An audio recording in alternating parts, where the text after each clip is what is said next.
everybody, it's Sharon here. Welcome back to my channel for those who are returning, and welcome to any new subscribers that may be visiting for the first time. So a quick little video today. I just wanted to share with you our prints from our gel printing session. So if you've been watching my previous videos, you'll know that I've had 2 sessions of gel printing now, and I really love the results, and I wanted to share them with you now that they've dried. And this first that I'm sharing with you, I have tea stained them. So I will share with you, I was tea staining them and I had planned to do all of them, and I got part of the way through and decided that I was missing the white. So I did stop tea staining, and I may go back and do the others. I don't know yet, but I wanted to sit on it for a little while and have a think about it. So this is actually, I think when I was doing my printing, I had the paper that way. This was actually my pull paper, and there's lots of different, it's a mishmash of different colours. I will say it's not exactly my favourite, and this was possibly the one that turned me off the tea staining, because I just felt like it got a bit muddy. But having said that, in hindsight, I think that started to happen when I was actually doing the gel printing. So I reserve the right to tea stain if I choose to at a later stage, but when I was doing it, I just wasn't 100% sure. And I've just brushed these with a tea stain solution. I haven't, and left them to air dry. So this was a print from a test print on my printer. So that was that one. So there are quite a few different pages, so I will try and scooch you through as quickly as I possibly can. Oh, that was the other thing I had to share. So this next page, this was the other reason I decided to stop tea staining, was because I had done a few and I'd left them to dry overnight, and the paint had gotten a bit tacky and some of the papers stuck to each other. This was the one that came out the worst for wear. It has quite a lot of tearing, as you can see. There's bits of paper stuck to the front of it, some of which are peeling off. If I just scrape across them, I can actually remove them, and potentially we'll do that in the future. But I decided that I either needed to not tea stain as many at once, or I needed to have them on a single layered drying area, which I didn't. I actually had them. I had quite a few stacked on top of each other. So this is still very usable. I can use it for collaging. This little tear here I may be able to repair so that that's usable. But if this was on a journaling card, for instance, I could put a focal point over the top and it would be fine. So I haven't thrown it out. So I did want to point that out. So these are some of the others that I've tea stained. I actually really love that tea stained. As with this one here, I really love the way that's turned out with the tea staining. So all of these, you can see the colour of the tea stain here. This is on matte photo paper, whereas the last 3 that I've shared have been on normal copy paper. But part of my gel printing process was to use up my scrap papers. So I do have a selection of normal copy paper and matte photo paper here. So this is normal paper. Love that too. Again, normal copy paper. All of these have been tea stained.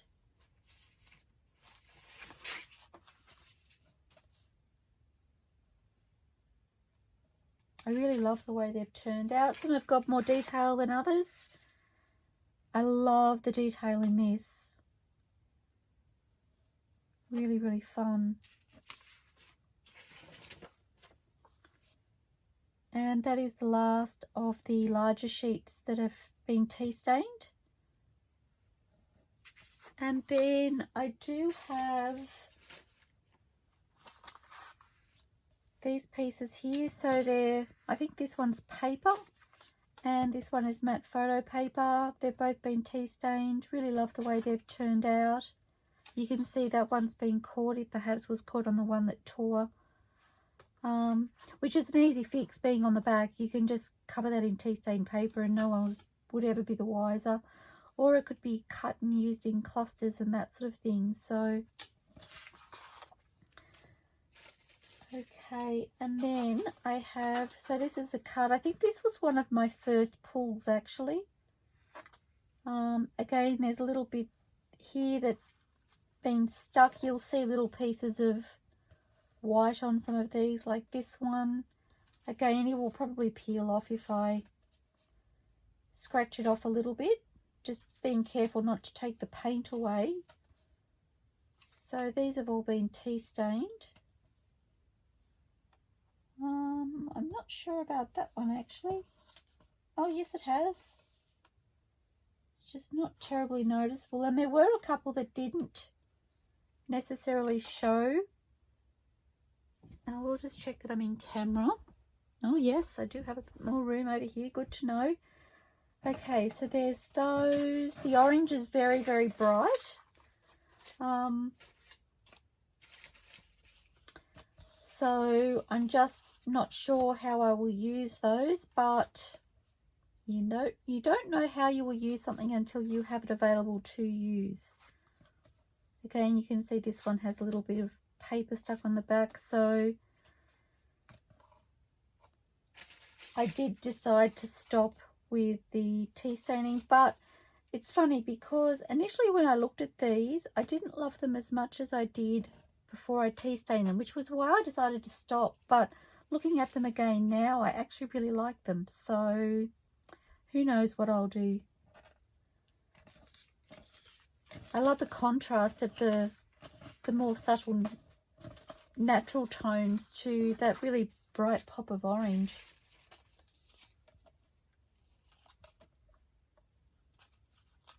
I also wasn't sure about the green over the top of the orange, but looking at it with these papers, it kind of ties it in. I really love the detail on this particular piece. And having had a play with these, it's given me an idea of what I would like to do next time I do some gel printing. So again, it got caught. So that's the last of my tea stain pieces. I decided after that I would just stick to them plain as they are.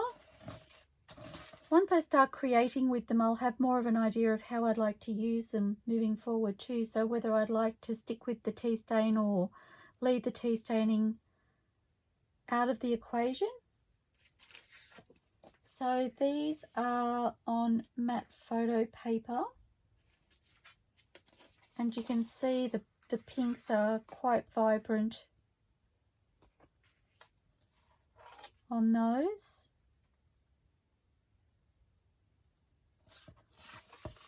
So this is, I did try and have them separated into which video I did them, but they haven't stayed that way. So that's why I'm sharing them as one big lot. I really love that yellow pop, which I was worried when I pulled that paint out that it was going to be too bright. So I'm super excited about those. That is actually my gel plate stuck on there because I used a DIY gel plate. I haven't actually tried to remove that. I forgot it was on there until just now. So I will, if I cannot remove it, I'll just cut that piece off. This part here I can still use, but the corner area has that's the price of using a DIY, I guess. Okay, so I'm hoping you can see all of those. Really, really love the colour tones of these. I think in that first video that I did, the brighter tones, the bright red, pinky colour and the orange kind of threw me a little bit because they're not necessarily colours that speak to me. But having said that, I kind of needed to play with the colour to see what the colour was and to see how I can use it moving forward. As I mentioned, the paints were gifted to me. They weren't paints that I went out and I chose the colours of. So doing something like this, oh, the detail in that is incredible. I'm just noticing layer after layer on that. Playing with the paint colours in this way is a really fun way to get to know them and get to experiment and decide how I would like to use them moving forward. So I really love those.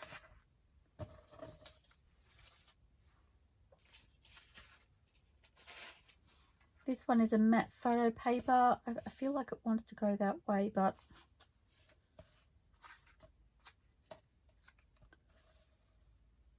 that's really beautiful too. I love that.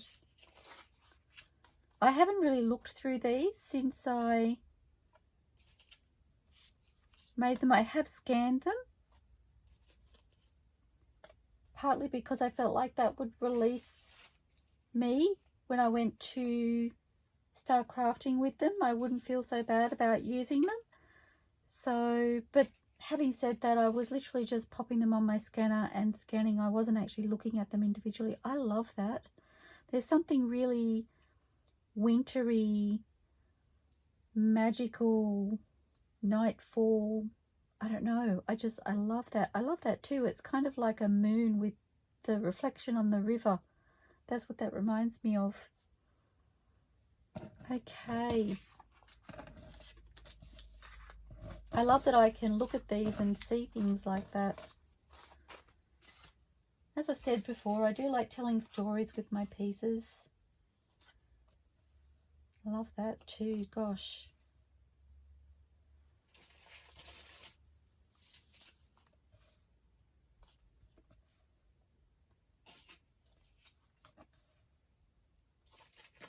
Sorry, I lost my words because I was thinking to myself how beautiful they are and how excited I am to be able to start using them, and also knowing that I can make more, which is just as exciting because it was so much fun. So they're all matte photo paper scraps. Again, if you did watch my video where I made these, this was the first time I've used the matte photo paper on my gel plate to pull prints, and I really enjoyed the way it lifted the paper, lifted the paint off the gel plate. It really grabbed hold of the paint and pulled a beautiful print every time. So they would be really beautiful layered up, actually. Look at that. How gorgeous are they? Oh, yes. Okay. So there's this piece here, which is a slightly larger scrap of matte photo paper.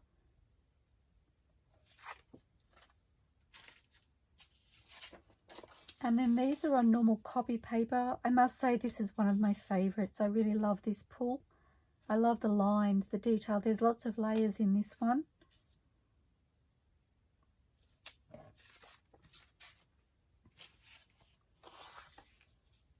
There's another one. Just by using those scraps, the strips of scrap paper, it's amazing the detail that that's given without even trying. This is a full sheet of matte photo paper. I think it may have been one that had printing on it that wasn't needed.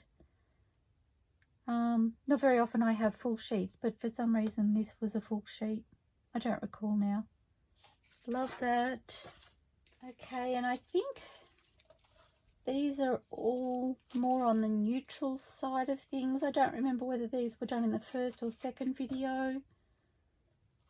I think they were the second, but don't quote me, please. This one here, I've just got the texture from the edges of the board. I think the gel plate, sorry, I think it may have been one that I used to clean off my gel plate with at the end, same as this one here. I think they're lots of fun.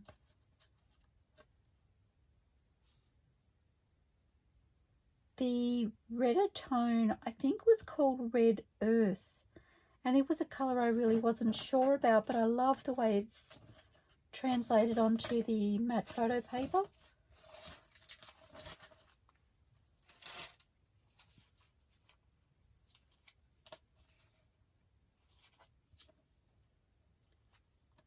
And even though it's got a red tone, it is a neutral, so for me that really works. Like it pulls them all together.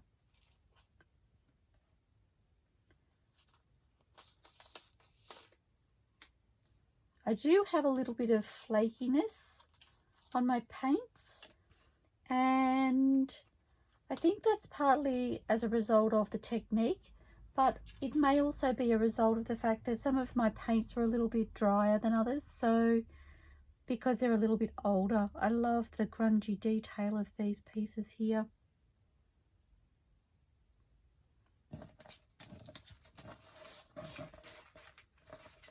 So I'm noticing when I'm setting them out, I am getting a little bit of flaking on my desk. I don't know whether I will need to seal them. Perhaps I may take a couple of pieces and try that and see if that helps. Just lock those paints onto the paper.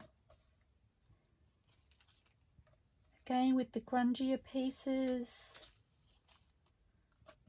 Loving the texture of them.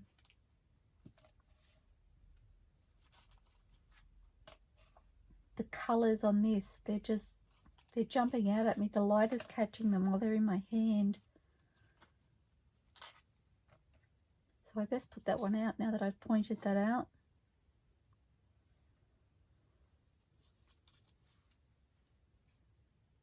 So fun. They're all so different, and yet, I mean, really 2 sessions they were created in using similar paints. So when I say similar paints, there are groups of papers that are all using similar paints. And the fact that they're all similar but different, so different, is so fun. These two here almost look like they're from the same pool.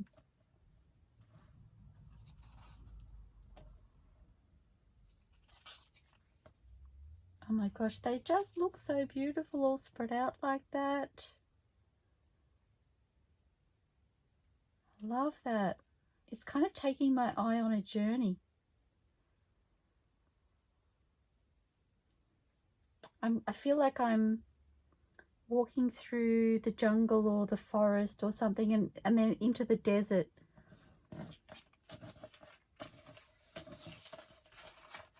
Are you a storyteller too, or is it just me?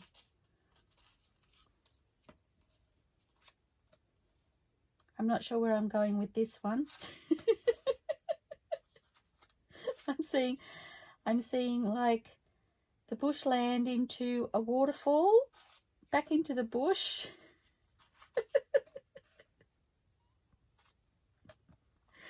Oh dear.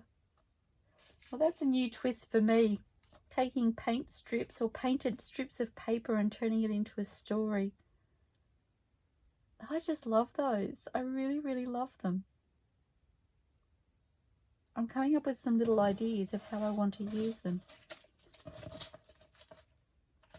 Who knows, maybe I can tell a story on my journal page. We do have a few more strips to get through yet.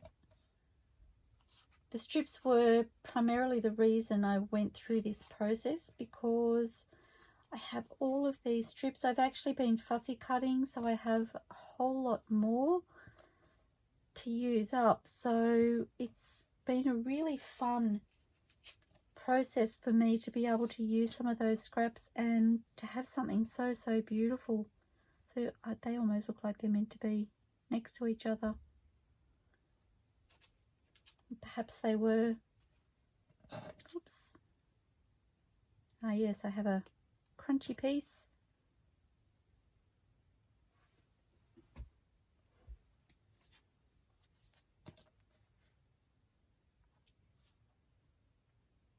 Love them. I'm not sure I have a story for this one, but I'm sure if I looked at it long enough I could come up with something. When they're spread out like this, you can start to see ones that perhaps have come from the same pool as well. And even this one I think may have been.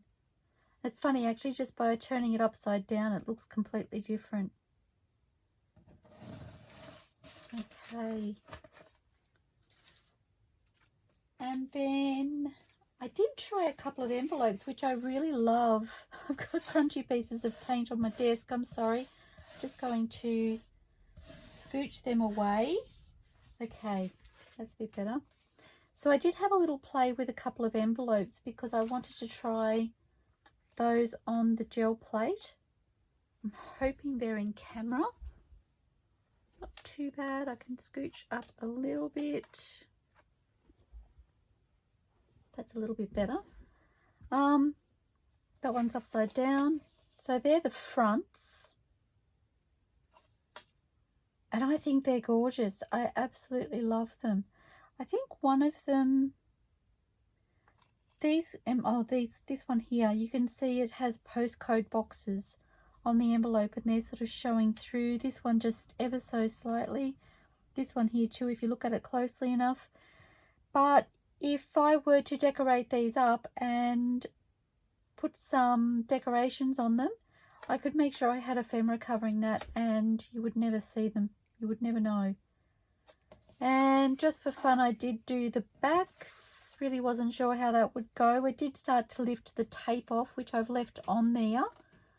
And I did wonder about doing that. And I did think about that when I was doing them, and I thought to myself, I can leave that on there and just add some extra glue to glue it down if I wanted to, so it all worked in together.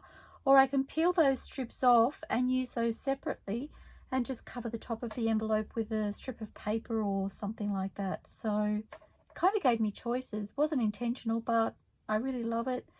I do have some of the security backing on the envelope showing through there. So again, I may choose to cover that particular part of the envelope up. I don't know yet, but really love those. And they do have a little texture to them. Okay, this one here was one that I used my roller just to roll off the excess paint off my roller, and I actually really love it. So I'd love to have more of a play with that technique in the future. And then just some larger sheets. So again, this is a full sheet of matte photo paper. Lots of texture on this when I run my finger across it. But it's just really, really fun. This one here is on normal copy paper. I think this one would take tea staining rather well. But again, there's something about the white that I just really, really love. And I don't know whether it's because it adds that little bit of a pop from behind. I didn't expect to like the white as much as I do. So that's a really fun discovery for me, I guess. I love this. This is on the much softer side of the colour tones. Perhaps it was a secondary pull, I cannot remember, but really love that. This is a smaller piece of copy paper. Lots of detail on that one. Again, a full sheet of copy paper. I really do love the details that the marks on my DIY gel plate give too. As much as I was devastated when I made the marks on my gel plate, which was accidental, I really love the detail that those little marks and scratches bring. So this one is a copy paper and this one is a matte photo paper scrap. It's funny, I'm seeing pinker tones in this one.